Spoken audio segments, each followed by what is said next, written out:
सियावर रामचंद्र जी की जय। रामायण द्वितीय सोपान अयोध्या कांड भाग 4। जब अयोध्या नगर की सारी शोभा को देखकर और प्रभु श्री रामचंद्र जी के युवराज बनने का समाचार पाकर मंथरा बहुत ही उदास होकर भरत जी की माता कैकेयी के पास गई। रानी कैकेयी ने हंसकर कहा कि तू उदास क्यों है? मंथरा कुछ उत्तर नहीं देती, केवल लंबी लंबी सांसें ले रही है और त्रिया चरित्र करके आंसू ढरका रही है।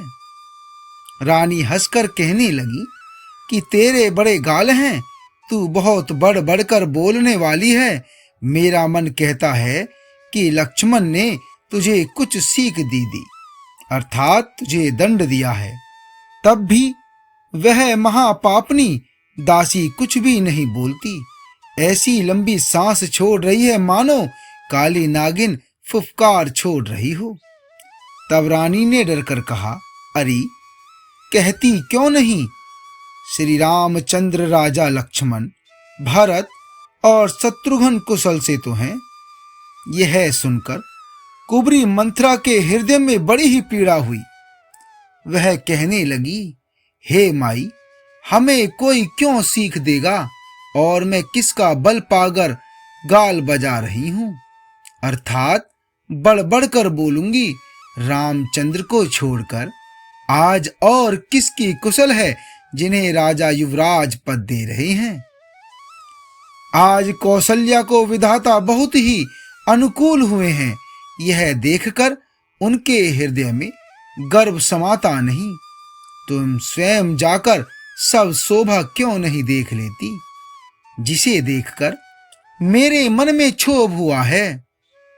तुम्हारा पुत्र परदेश में है, तुम्हें कुछ सोच नहीं। जानती हो कि स्वामी हमारे वश में हैं, तुम्हें तो तोशक पलंग पर पड़े पड़े नींद लेना ही बहुत प्यारा लगता है। राजा की कपट भरी चतुराई तुम नहीं देखती। सुनी प्रिय वचन मलिन मनु जानी, झुकी रानी अब रहु अरगानी। पुनि अस कबहु कहसी घर फोरी, तब धरी जीव कढ़वाऊं तोरी।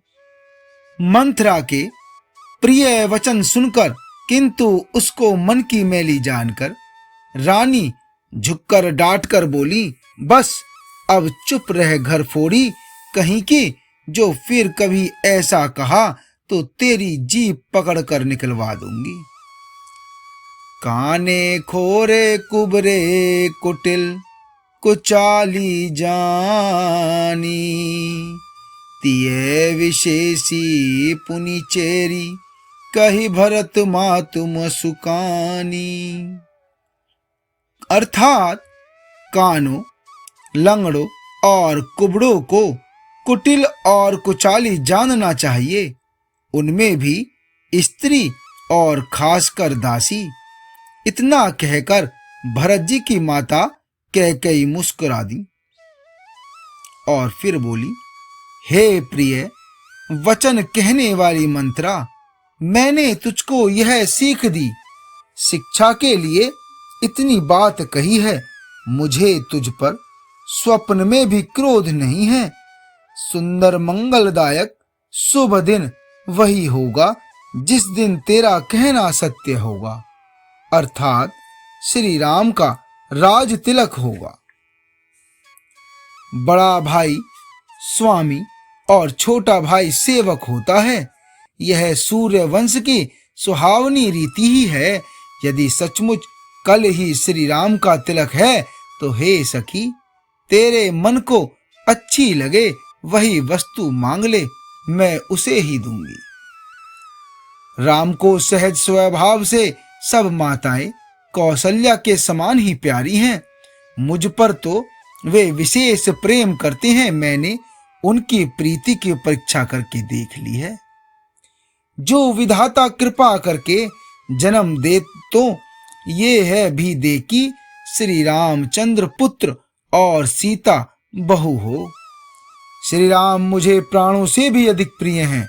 उनके तिलक की बात सुनकर तुझे क्षोभ कैसा। भरत सपत तो ही सत्य कहूं, परिहर कपट दुराऊ। हरस समय बिस्मौ करसी, कारण मोहि सुनाऊ। तुझे भरत की सौगंध है, छल कपट छोड़कर सत्य सत्य कह। तू हर्ष के समय विषाद कर रही है, मुझे इसका कारण सुना। एक ही बार आस सब पूजी, अब कछु कहव जीभ करी दूजी। फोरे जोगु कपारु अभागा, भलेऊ कहत दुख रऊ रे ही लागा। अर्थात मंत्रा ने कहा कि सारी आशाएं तो एक ही बार कहने में पूरी हो गईं, अब तो दूसरी जीभ लगाकर कुछ कहूंगी। मेरा अभागा कपाल तो फोड़ने ही योग्य है, जो अच्छी बात कहने पर भी आपको दुख होता है। जो झूठी सच्ची बातें बनाकर कहते हैं, हे माई, वे ही तुम्हें प्रिय हैं और मैं कड़वी लगती हूं। अब मैं भी ठकुर सुहाती मुंह देखी कहा करूंगी, नहीं तो दिन रात चुप रहूंगी। विधाता ने कुरूप बनाकर मुझे परवश कर दिया, दूसरे का क्या दोष।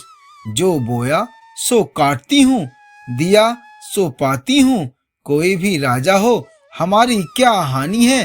दासी छोड़कर क्या अब मैं रानी होऊंगी, अर्थात रानी तो होने से रही। हमारा स्वभाव तो जलाने ही योग्य है, क्योंकि तुम्हारा अहित मुझसे देखा नहीं जाता, इसीलिए कुछ बात चलाई थी। किंतु हे देवी, हमारी बड़ी भूल हुई, हमें क्षमा करो। आधार रहित अस्थिर बुद्धि की स्त्री और देवताओं की माया के वश में होने के कारण रहस्य युक्त कपट भरे प्रिय वचनों को सुनकर रानी केकई ने बैरिन मंथरा को अपनी सुहृद अहेतुक हित करने वाली जानकर उसका विश्वास कर लिया। बार बार रानी उससे आदर के साथ पूछ रही है, मानो भीलनी के गान से हिरनी मोहित हो गई हो। जैसी भावी होनहार है, वैसी ही बुद्धि भी फिर गई। दासी अपना दाव लगा जानकर हर्षित हुई।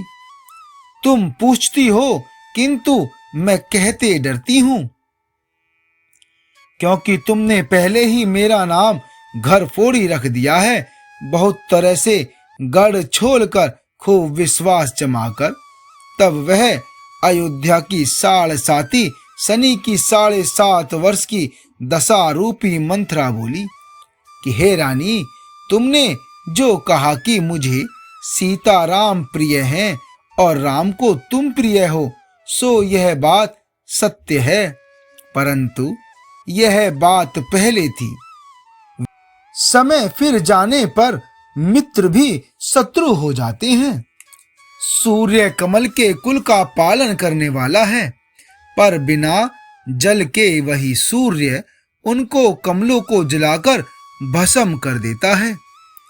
सौत कौशल्या तुम्हारी जड़ उखाड़ना चाहती है, अतः उपाय रूपी श्रेष्ठ घेरा लगाकर उसे रूंध दो, अर्थात सुरक्षित कर दो। भाग के झूठे बल पर कुछ भी सोच नहीं है। राजा को अपने वश में जानती हो, किंतु राजा मन के मैले और मुंह के मीठे हैं, और आपका सीधा स्वभाव है, आप कपट चतुराई जानती ही नहीं। राम की माता कौशल्या बड़ी चतुर और गंभीर है, उसकी था कोई नहीं पाता। उसने मौका पाकर अपनी बात बना ली। राजा ने जो भरत को ननिहाल भेज दिया, उसमें आप बस राम की माता की ही सलाह समझिए। कौशल्या समझती है कि और सब सौते तो मेरी अच्छी तरह सेवा करती हैं। एक भरत की माँ पति के बल पर गर्वित रहती है, इसी से हे माई, कौशल्या को तुम बहुत ही साल खटक रही हो। किंतु वह कपट करने में चतुर है, अतः उसके हृदय का भाव जानने में नहीं आता, वह उसे चतुरता से छिपाए रखती है।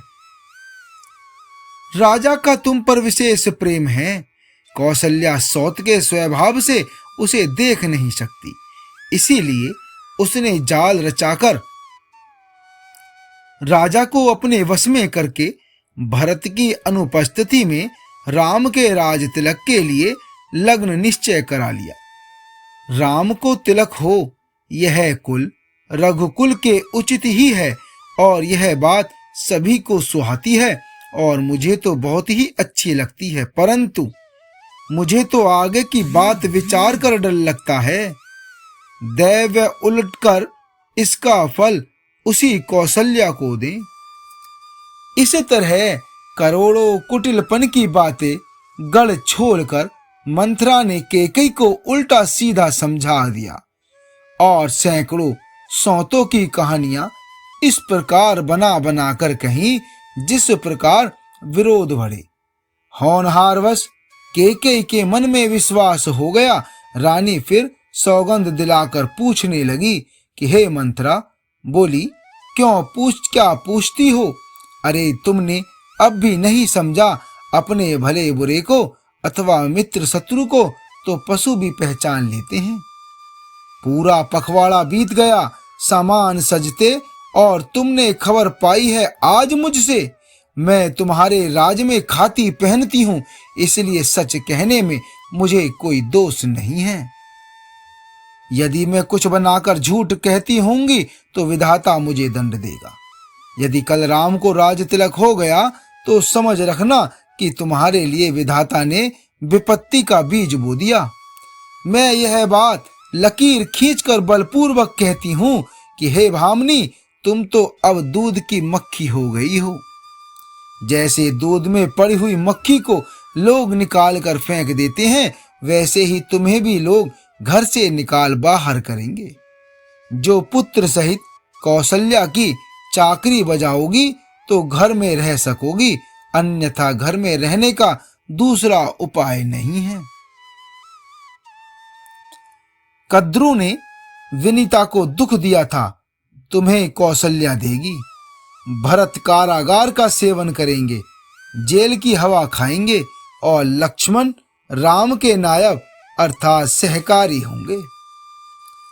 कैकेयी मंथरा की कड़वी वाणी सुनते ही डरकर सूख गई, कुछ बोल नहीं सकती। शरीर में पसीना हो आ गया और वह केले की तरह कांपने लगी। तब कुबरी मंथरा ने अपनी जीभ दांतों तले दबाई। उसे भय हुआ कि कहीं भविष्य का अत्यंत डरावना चित्र सुनकर कैकेयी के हृदय की गति न रुक जाए, जिससे उल्टा सारा काम ही बिगड़ जाए। फिर कपट की करोड़ों कहानियां कह कहकर उसने रानी को खूब समझाया कि धीरज रखो। कैकेयी का भाग्य पलट गया, उसे कुचाल प्यारी लगी। वह बगुली को हंसनी मानकर, वैरिन को हित मानकर उसकी सराहना करने लगी। कैकेयी ने कहा कि हे मंथरा, सुन, तेरी बात सत्य है। मेरी दाहिनी आंख नित्य फड़का करती है। मैं प्रतिदिन रात को बुरे स्वप्न देखती हूँ, किंतु अज्ञानवश तुझसे कहती नहीं। हे सखी, क्या करूं? मेरा तो सीधा स्वभाव है, मैं दायां बायां कुछ भी नहीं जानती। आगे का भाग 5 में। सियावर रामचंद्र की जय।